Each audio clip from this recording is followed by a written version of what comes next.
Kaya't pare, nagpasalamat si TikTok Lock host Herlene Budol kay Kapuso Primetime Princess at Pulang Araw star Barbie Forteza na tumulong matapos siyang madapa sa stage sa GMA Gala 2024.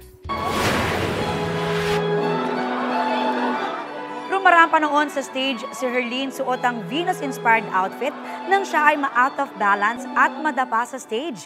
Ikinagulat ito ng lahat at maging si Barbie to the rescue at napatakbo kahit naka-white ball gown. Umalalay si Barbie kay Herlene na tumayo at nag-take two sa pagrampa. Binigyan din si Herlene ng first aid. Nag-trending ang runway mishap ni Herlene at naging usap-usapan online ang kind act ni Barbie. Si Herlene binisita si Barbie sa taping at nag-thank you sa actress. Sabi ni Barbie kahit siya ay hindi makapaniwala na nakatakbo siya suot ang ball gown para tulungan si Herlene. Little princess talaga. Na ang laki-laki nung gown niya, tinakbo niya. Nung nakita ko po sa video, sabi ko, ala, yung reaction mo pala. Pero, yung parang pa-thank you ka hong ganon. Maraming salamat. Hindi ko rin maintindihan paano ako nakatakbo. Gusto ko nang matulungan siya, ma-aura niya ng maayos yung damit niya na ang galing mo, tumikto ka doon, dear.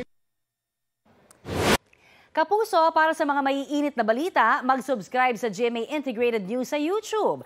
Sa mga kapuso naman abroad, subaybayan nyo kami sa GMA Pinoy TV at sa www.gmanews.tv.